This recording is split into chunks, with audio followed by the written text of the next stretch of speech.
네, 우리 8월 16일 창세기 8장 13절부터 22절까지 한 절씩 교독하겠습니다. 접절겠습니다. 601년 첫째 달 곧 그 달 초하룻날에 땅 위에서 물이 거친지라 노아가 방주 뚜껑을 제치고 본즉 지면에서 물이 거쳤더니 땅이 말랐더라. 하나님이 노아에게 말씀하여 이르시되 너는 내 아내와 네 아들들과 내 며느리들과 함께 방주에서 나오고 너와 함께한 모든 혈육 있는 생물 곧 새와 가축과 땅에 기는 모든 것을 다 이끌어내라. 이것들이 땅에서 생육하고 땅에서 번성하리라 하시매 노아가 그 아들들과 그의 아내와 그 며느리들과 함께 나왔고 땅 위의 동물 곧 모든 짐승과 모든 기는 것과 모든 새도 그 종류대로 방주에서 나왔더라. 노아가 여호와께 제단을 쌓고 모든 정결한 짐승과 모든 정결한 새 중에서 제물을 취하여 번제로 제단에 드렸더니 여호와께서 그 향기를 받으시고 그 중심에 이르시되 내가 다시는 사람으로 말미암아 땅을 저주하지 아니하리니 이는 사람의 마음이 계획하는 바가 어려서부터 악함이라. 내가 전에 행한 것 같이 모든 생물을 다시 멸하지 아니하리니 땅에 있을 동안에는 심음과 거둠과 추위와 더위와 여름과 겨울과 낮과 밤이 쉬지 아니하리라. 아멘.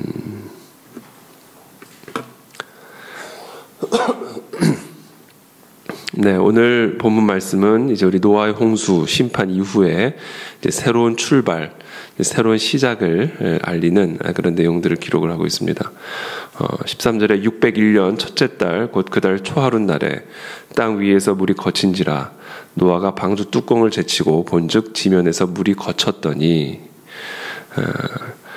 601년 첫째 달 곧 그 달 초하룻날에 그러니까 새해의 첫째 달 첫째 날에 하나님이 땅 위에서 물을 거치게 하셨다. 이렇게 기록을 하고 있죠. 그래서 노아가 방주 뚜껑을 제치고 보니까 지면에서 물이 다 거쳤다. 그리고는 21의 날에 땅이 완전히 말라버렸음을 2절에 죄송합니다. 14절에 이렇게 말씀을 하고 계시죠. 여러분 물로 세상을 채우실 때가 있고 또 그 물을 다 거두어 가실 때가 있습니다.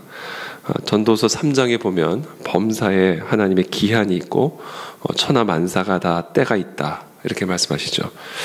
그러면서 날 때가 있고 죽을 때가 있고 또 심을 때가 있고 뽑을 때가 있고 또 죽일 때가 있고 치료할 때가 있고 또 헐 때가 있고 또 세울 때가 있고 하나님은 모든 것을 지으시되 이렇게 때를 따라 아름답게 지어 가신다라고 전도서의 기자는 우리에게 말씀하고 있죠. 여러분 우리의 삶에도 마찬가지입니다. 이게 역사적으로도 마찬가지고 우리 개인의 삶에 있어서도 공동체에 있어서도 하나님은 하나님이 모든 것을 지어 가시는데 그것을 다 때를 따라 아름답게 지어 가십니다.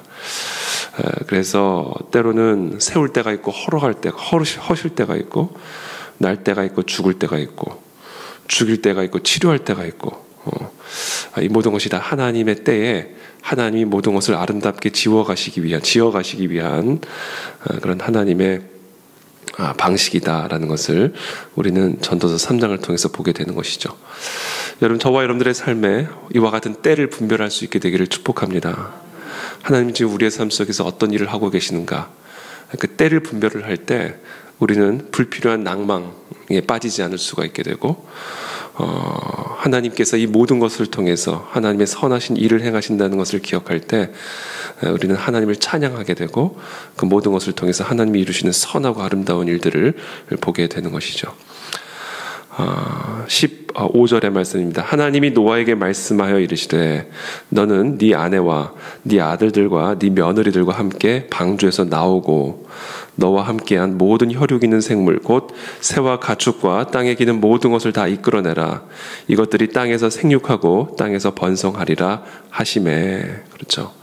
물로 다 온 세상을 다 죽이실 때가 있었고요.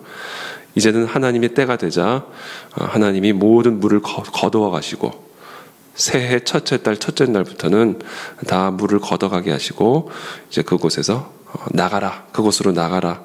그리고 거기서 생육하고 땅에서 번성하라. 이렇게 명령하는 것을 보게 됩니다. 리세팅이죠, 리세팅.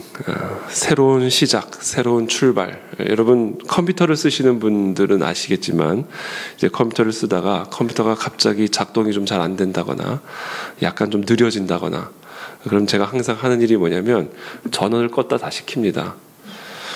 그러면 조금 이제 좋아집니다. 물론 컴퓨터 자체에 문제가 있어서 그런 경우들도 있지만 많은 경우 이렇게 다시 한번 껐다 키면 컴퓨터가 작동이 잘 되기 시작합니다. 하나님이 이런 일들을 하신다. 우리의 삶에서도 그렇고 공동체적으로도 그렇고 국가적으로도 그렇고 하나님이 이렇게 한번 딱 껐다 키시는 일들을 하신다라는 것이죠. 이게 물로 세상을 한번 껐다 다시 키신 거예요. 그리고는 하나님이 이 노아의 가족, 노아의 가문, 그리고 노아의 방주에 들어간 그런 새와 짐승들, 혈육 있는 생물들을 통해서 하나님이 새로운 시작, 새로운 출발을 하게 되는 것을 보게 되는 것이죠. 그러면서 이 노아의 가족들에게 방주에서 이제 나와라 이렇게 명령하십니다. 이 명령을 들었을 때 방주에서 나와라라는 이 명령을 들었을 때 이 노아와 노아의 가족들이 어떤 느낌이었을까? 기대가 됐을까? 드디어 나가는구나. 드디어 나오는구나. 이렇게 정말 해방감을 느끼며 힘있게 기쁘게 즐겁게 기대하는 마음으로 나아갔을까? 저는 모르겠어요. 그랬을 수도 있지만 저는 좀 다르게 생각했습니다. 일단 제가 한번 어렸을 때 어떤 꿈을 꾼 일이 있냐면 꿈에 저희 이웃들이 있는데 이웃에 있는 친구들하고 아주 가깝게 친하게 지냈었는데 꿈에 제가 딱 아침에 일어났는데 꿈속에서 아침에 일어났는데 아무도 없는 거예요. 동네에. 정말 아무도 없는 겁니다. 개도 없어요. 아무도 없어요. 그래서 제 옆집에 갔어요. 꿈속에. 그랬더니 그 부엌에서 음식을 막 끓는 그거는 있는데 사람은 없어요. 그래서 또 다른 집에 갔어요. TV가 켜져 있는데 사람이 없어요. 그 마치 순간 모든 사람들이 휴거가 된 것처럼 그냥 삶의 모든 그런 현장들은 그대로 있는데 사람이 없어요. 근데 그 순간 제가 얼마나 두렵던지 온 세상에 혼자 남아있는 느낌이라는 게 이런 거구나. 이게 얼마나 무서운 느낌인지를 그때 제가 그 꿈속에서 경험한 일이 있습니다. 여러분 밤에 어두운 밤에 큰 집에 여러분들만 집에 큰 집에 혼자 계신다 생각해 보세요. 지금 이 도시에 여러분 혼자 남아 있다고 한번 생각해 보십시오. 혼자 세상에 이 가문 이 가정 하나만 남아 있는 거예요. 두 번째 시체로 가득할 것 아닙니까? 온 세상이 물에 한번 잠겼다가 나왔잖아요. 그러니까 모든 혈육 있는 생물, 혈육 있는 모든 생명 있는 모든 생명체들은 다 물속에 담겨져서 죽임을 당한 상태이기 때문에 그 물이 빠졌을 때 그 시체들, 그 악취들 정말 이 세상은 나가고 싶지 않은 곳이었을 것이다. 그런 생각이 듭니다. 또 세 번째, 정말 어디서부터 어떻게 시작해야 될지. 이거 수해도 나면, 저도 최근에 페이스북이나 뉴스를 보니까, 여러 교회들, 또 여러 집들이 수해로 완전히 흙탕물이 한번 들어왔다가 가지고, 가구들이나 이런 것들이 쓸 수가 없어가지고 다 갖다 버릴 수밖에 없는 그런 어려운 지경에 처한 그런 수재민에 대한 그 뉴스를 봤는데 얼마나 기가 막힐까. 지금 그걸 어떻게 복구를 할까. 얼마나 난감하고 얼마나 슬플까. 근데 이제 노아의 가족 같은 경우는 온 세상이 지금 다 그런 상태죠. 시체를 치워야 될 것이고 악취로부터 어떻게 해야 될 것이고 그 가운데서 농사를 지어야 될 것이고 보존된 가축들을 또 먹여야 될 것이고 하여튼 이 난감함을 어떻게 극복할 수 있었을까. 그러니까 한마디로 지금 하나님이 명령하는 이 명령은 결코 나가라. 나는 여기가 좋사오니 방주에서 그냥 살다가 방주에서 그냥 인생을 마치겠습니다. 혹시 이런 마음이 있지는 않았을까? 나가라는 말이 글쎄 모르겠어요.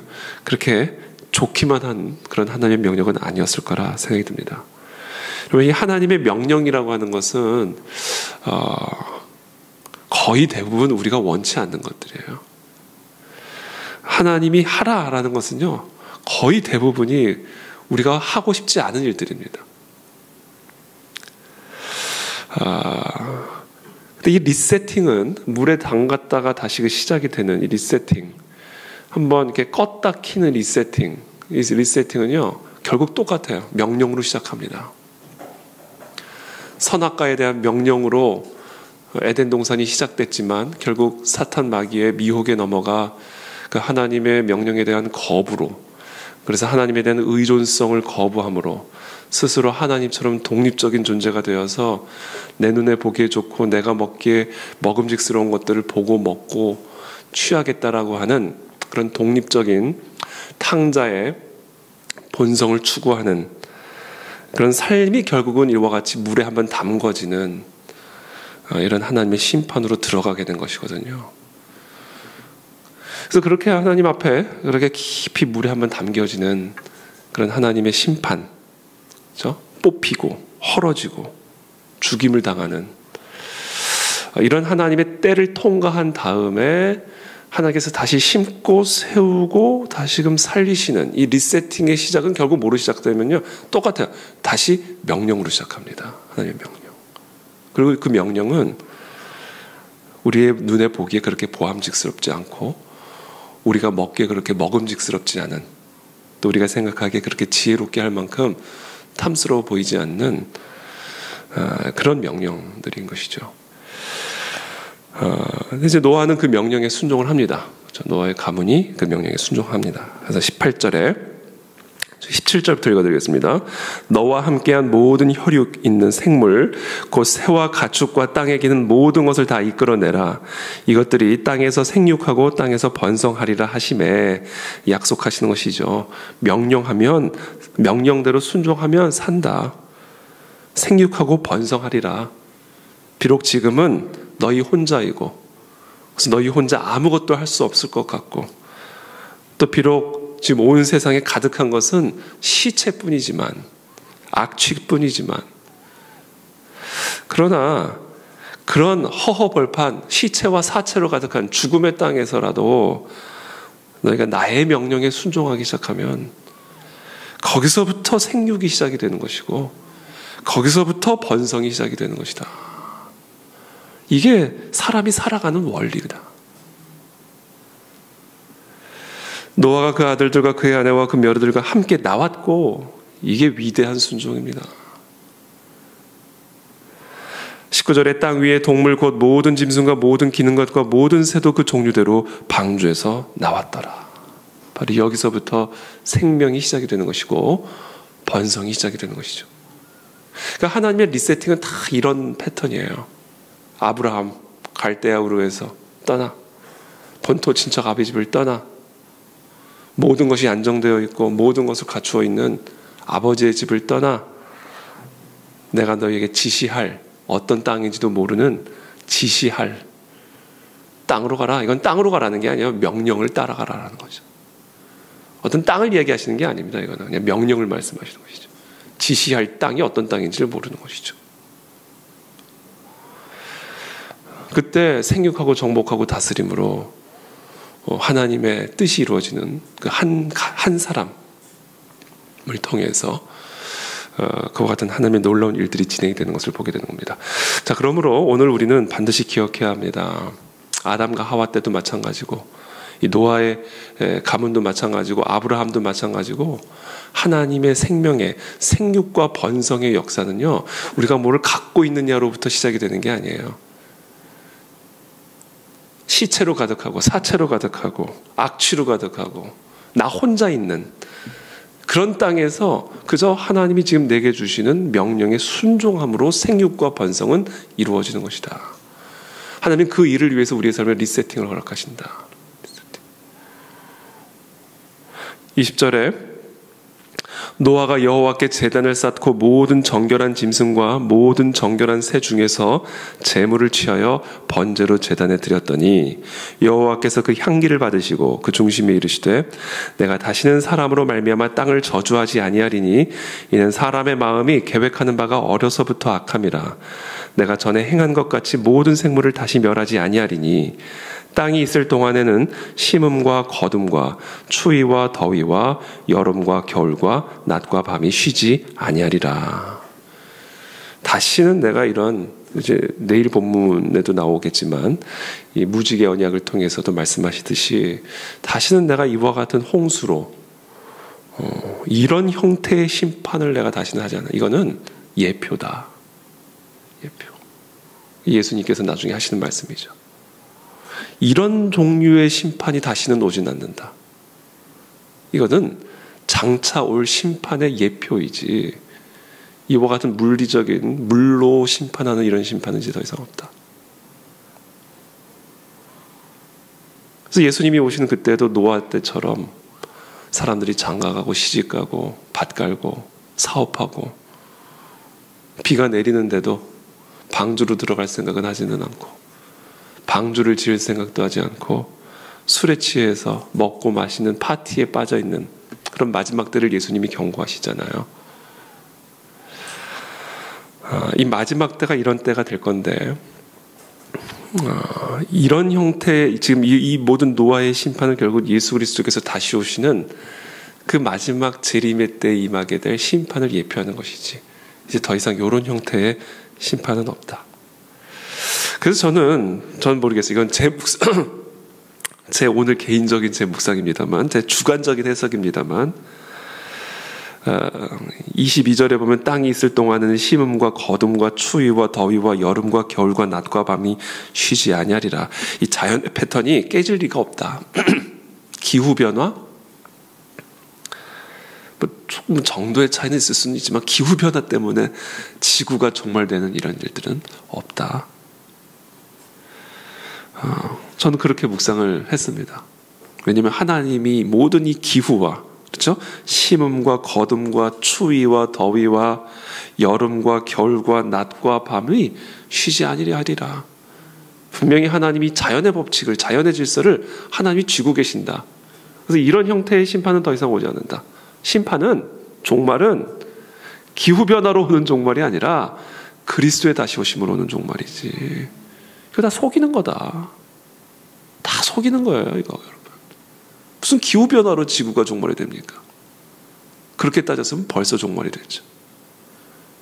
제가 최근이 아니죠. 몇 개월 전에 Don't Look Up이라는 영화를 제가 봤으면 혹시 보신 분 계신지 모르겠습니다만 위를 쳐다보지 말라. Don't Look Up이라는 영화예요. 근데 그 제목이 제가 심상치가 않아서 한번 제가 봤는데 어떤 내용이냐면 한 그 지구과학자예요.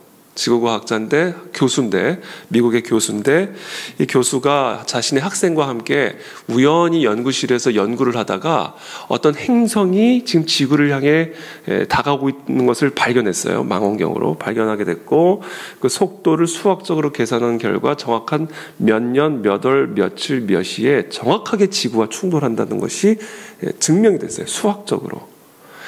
그래서 이 사람들이 완전히 패닉 상태에 빠지게 된 거예요. 그래가지고 다시 한번 계산을 했습니다. 정확한 몇 년, 몇 월, 며칠, 몇 시에 정확하게 다시 한번 이 지구와 충돌을 하게 되는 걸 알게 된 거예요. 그래서 이 사실을 알게 된 이 교수와 학생이, 제자가 백악관을 찾아가려고, 사람들에게, 언론에게 알리려고 준비해야 된다. 지구가 종말이 온다. 준비해야 된다. 그래가지고 이제 막 하는데 사람들이 관심도 안 기울여요. 웃기는 소리 하지 말라고 얘기를 합니다. 백악관에 가서 대통령을 만났는데 대통령도 당장 있는 중간 선거만 생각을 하지 당장 지금 지구가 곧 종말에 이르게 될 텐데 그것에 대한 전혀 관심도 별로 없습니다.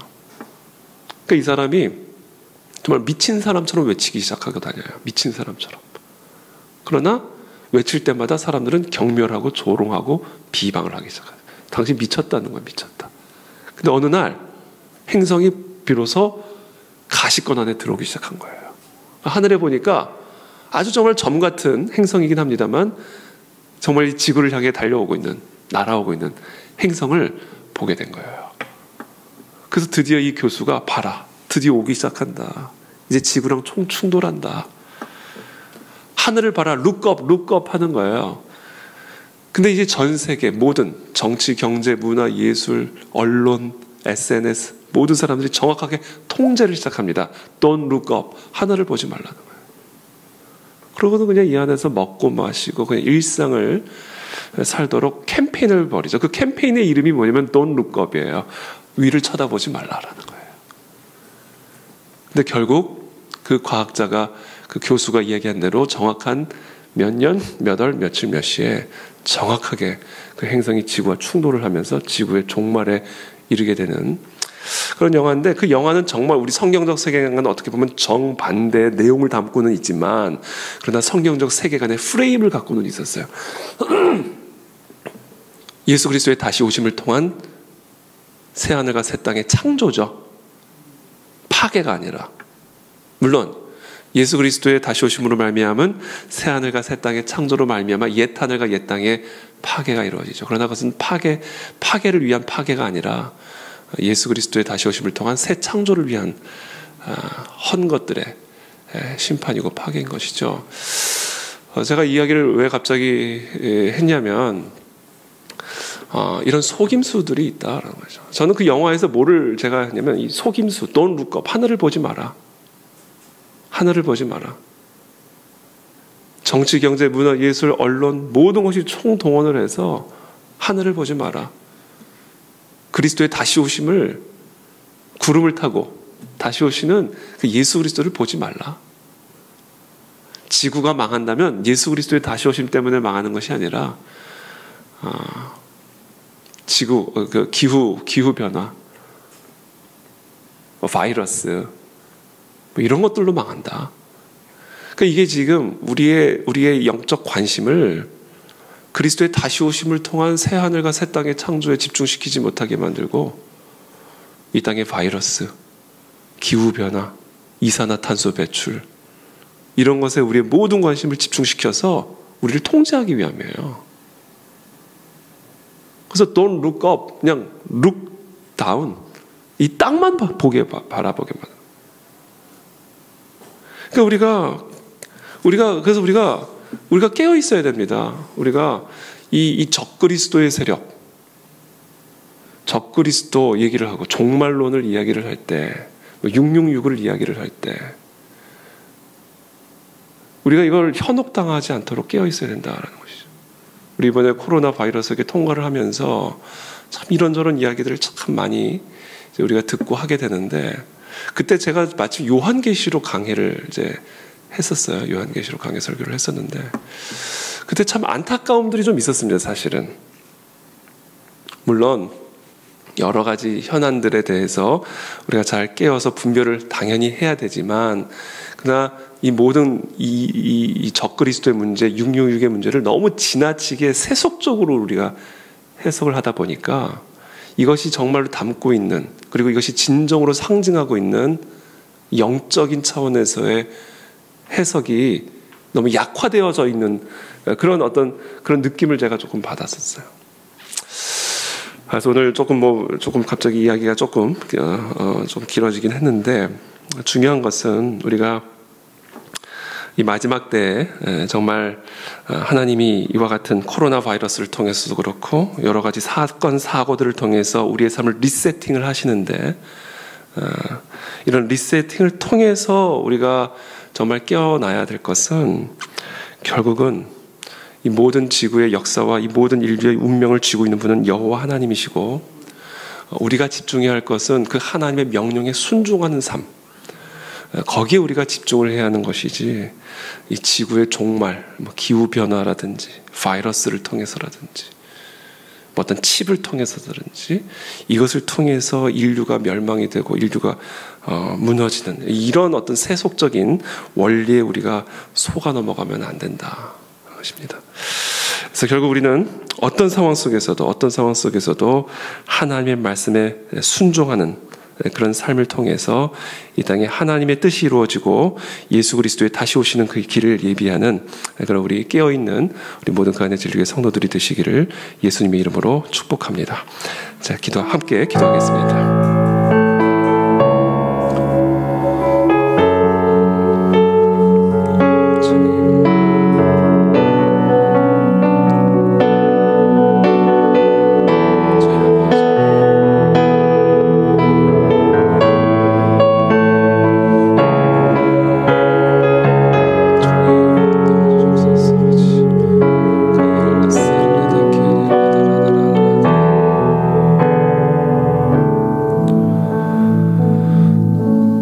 살아계신 하나님, 정말 이 마지막 때를 살아가는 우리 모든 그리스도인들이 이 노아의 홍수가 예표하고 있는 예수 그리스도의 다시 오심을 통한 이 땅에, 이 헌 땅의 종말과 새 하늘과 새 땅을 향한 하나님의 계획을 바라볼 수 있는 그런 영적인 눈과 안목이 열려지는 그런 은혜를 우리 모두에게 허락하여 주시기를 원합니다. 특별히 하나님께서 우리에게 말씀하신 그 명령을 따라 순종함으로 이 땅에 하나님의 나라와 통치를 이루어가는 그런 하나님의 거룩한 대제사장과 같은 왕 같은 백성들이 다 될 수 있도록 은혜를 베풀어 주시옵소서. 이 세상에 많은 아젠다들이 있습니다. 우리를 현혹하고 미혹하는, 그래서 우리로 하여금 하늘을 바라보지 못하게 만들고 또 이 모든 역사를 주관하고 계시는 하나님의 주권을 온전하게 인정하지 못하게 만드는 그런 여러 가지 거짓되고 미혹되는 아젠다들이 있습니다.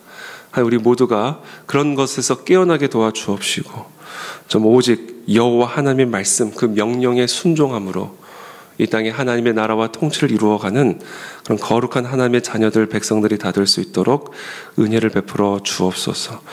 특별히 우리의 삶에 거룩한 리세팅을 허락하심을 인해 감사합니다. 하나님께서 우리의 삶에 허락하시는 리세팅을 통해서 새로운 시대, 새로운 시작, 새로운 은혜를 경험하고 누리는 우리 모두가 될 수 있도록 은혜를 베풀어 주옵소서. 예수 그리스도의 이름으로 감사하며 기도드립니다. 아멘.